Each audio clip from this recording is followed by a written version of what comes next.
তারই পাশাপাশি 23-এর রাজৌরের সঙ্গে 25-এর পেহেলগাঁও হামলার মিল। আর তার জন্য এবার কাশ্মীর থেকে এনআইএর টিম পৌঁছে গেল জম্মুতে। পেহেলগাঁওয়ে গণহত্যার তদন্তের সূত্রে জম্মুতে এনআইএর টিম। জম্মুর জেলে বন্দী জঙ্গিদের 2 সহযোগীকে জিজ্ঞাসাবাদ এনআইএর। নিজার আহমেদ ও মুস্তাক হোসেনের বিরুদ্ধে জঙ্গিদের ভারতে ঢুকতে সাহায্য করার অভিযোগ। নিসার মুস্তাকের সাহায্যে ভারতে ঢুকে রাজৌরিতে হামলা চালায় জঙ্গির, এরকমই সূত্রের খবর।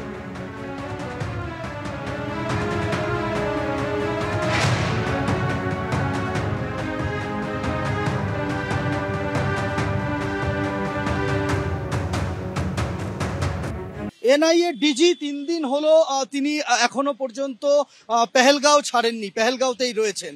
ফলে এরকম একটি জায়গায় তদন্ত প্রক্রিয়া এগিয়ে নিয়ে যাওয়া এবং কিভাবে ঘটনা ঘটলো, কোথা থেকে আততায়ীরা ঢুকলো, জঙ্গিরা কোন রুটে ঢুকেছিল, কোন রুটেই বা তারা বেরিয়ে গেল, তারা কি আদৌ বেরিয়ে যেতে পেরেছে নাকি পেহেলগাঁওতে যে জায়গায় বৈশারণ ভ্যালিতে এই ঘটনা ঘটেছে তার পিছনের যে বিস্তীর্ণ পাহাড়ি উপত্যকা, পাইনের ঘন জঙ্গল, প্রায় দিনের আলো প্রবেশ করে না এমন জায়গা রয়েছে, সেই জঙ্গলে কোথাও তারা আত্মগোপন করে রয়েছে। আত্মগোপন করে থাকলে 10-12 দিন কিভাবে তারা থাকতে পারছে, তারা রসদ কোথা থেকে পাচ্ছে, এই সমস্ত বিষয় কিন্তু নজরে রাখা হচ্ছে। লাগাতার তল্লাশি অভিযান চলছে, লাগাতার এখানে কখনো ড্রোন উড়িয়ে, কখনো 3D ম্যাপিং এর মাধ্যমে এনআইএ তার যারা আধিকারিকরা রয়েছেন, কর্তারা রয়েছেন, তারা বোঝার চেষ্টা করছেন যে কোন পথে তারা এসছেন।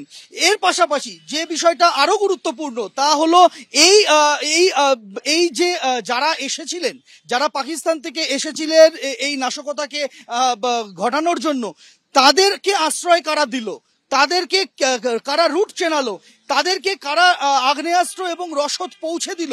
কেননা বৈশারণ ভ্যালিতে যে জায়গাতে ঘটনা ঘটেছে সেই জায়গাতে কোনোভাবেই কিন্তু যে মূল রাস্তা, অর্থাৎ পেহেলগাঁও থেকে যে রাস্তা বৈশারণ ভ্যালিতে যাচ্ছে সেই রুট ছাড়া, 2 থেকে 3টি রুট, সেই রুট ছাড়া অন্য রুটে পৌঁছানো কার্যত অসম্ভব। কেননা পিছনে ঘন জঙ্গল এবং সেই জঙ্গলের পথ সেটা কিন্তু অত্যন্ত দুর্গম। ফলে তারা সাধারণ পর্যটকদের মতো, সাধারণ মানুষের মতো, সাধারণ স্থানীয় যারা পনি চালক আছেন তাদের মতো সেই ভিড়ে মিশে সেই জায়গাতে পৌঁছে থাকতে পারেন। তাহলে দ্বিতীয় প্রশ্ন হচ্ছে যে তাদেরকে আশ্রয় কারা দিল। সে কারণে কিন্তু লাগাতার তল্লাশি অভিযান চলছে। যেভাবে গত 8-9 দিন ধরে লাগাতার সিজফায়ার ভায়োলেশন হয়ে চলেছে এলওসিতে, সেই জায়গায় দাঁড়িয়ে নিরাপত্তা, জম্মু কাশ্মীরের নিরাপত্তা কয়েক গুণ কিন্তু বাড়িয়ে দেওয়া হয়েছে। প্রতি শ্রীনগর থেকে শুরু করে বারামুলা বলো, কুপওয়ারা বলো, উড়ি বলো, প্রত্যেকটি জায়গাতে প্রতি 1 কিলোমিটার অন্তর মোড়ে মোড়ে কিন্তু তুমি দেখতে পাবে যে এইরকমই বাহিনী মোতায়েন রয়েছে। কোথাও সীমা সুরক্ষা বল মোতায়েন রাখা হয়েছে, কোথাও সিআরপিএফ মোতায়েন রয়েছে, কোথাও জম্মু কাশ্মীর পুলিশ মোতায়েন রয়েছে এবং তার সঙ্গে লাগাতার চলছে সেনা টহলদারি এবং রাষ্ট্রীয় রাইফেলসের টহলদারি।